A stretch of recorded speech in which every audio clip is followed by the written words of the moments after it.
Be a king that's humbled by the grace of God.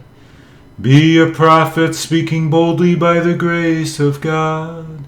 Be a priest ever faithful to the grace of God. For you're baptized by the water in his holy name. The master of the wagon stopped in front of the general store. He looked like he was a young man a few years ago and not more. He had the pleasant look of a person from a place both old and foreign.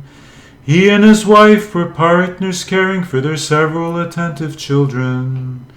The man walked straight into the store to ask for the right way. The store clerk asked if he had come to town intending to stay. The man said this was not the place he planned his family to bring, but left the trail and arrived here now to come and visit a king. Before the clerk could say for sure no king was living near, his wife left the store through the back and ran to tell all her peers. The wagon man replied he was told of the king from a true friend, and wanted to know how far away the river nearby took a bend. The man received the directions he sought, the clerk gave him the route. The man returned to his wagon, grabbed the reins, and headed out.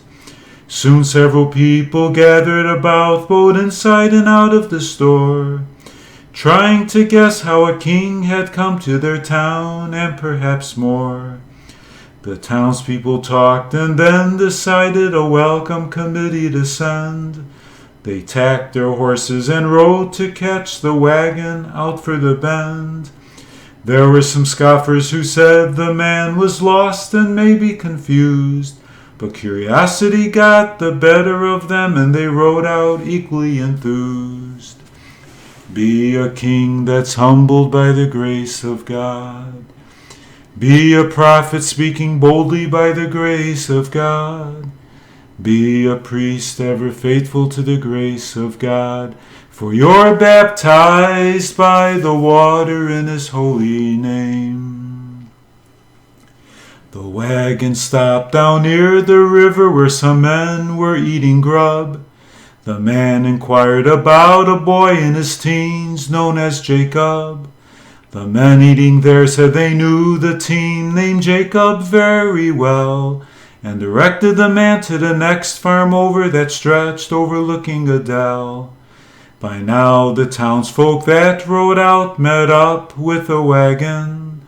They got excited when they heard the news the king was some known person. The wagon reached the home where Jacob along with his parents lived. The wagon man and his family stepped down to be greeted and well received. The man smiled and hugged Jacob, grabbed his arms and said to him, "We just left the wagon train where we met your Uncle Jim.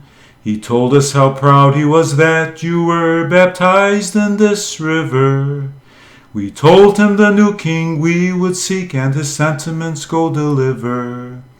At hearing what the man said, the townspeople spoke out and chastised. "You're calling this man here a king just because he was baptized."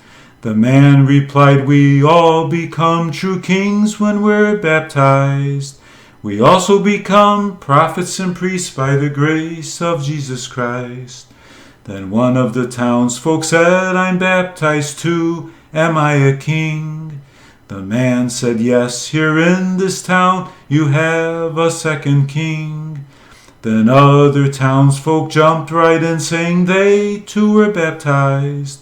The man smiled, saying, "A town of kings, we should not be at all surprised." Be a king that's humbled by the grace of God. Be a prophet speaking boldly by the grace of God. Be a priest ever faithful to the grace of God. For you're baptized by the water in his holy name. That Sunday, the town reverend knew he had to give his best sermon at the very least. explaining how those baptized in the Lord are made kings, prophets, and priests.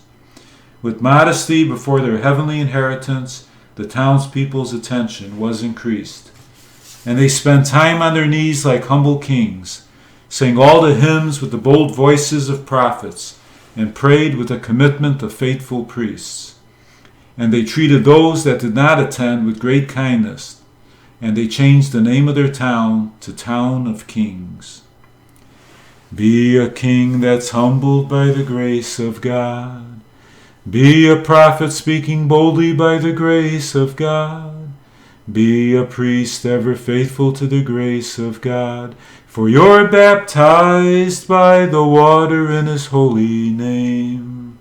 For you're baptized by the water in his holy name.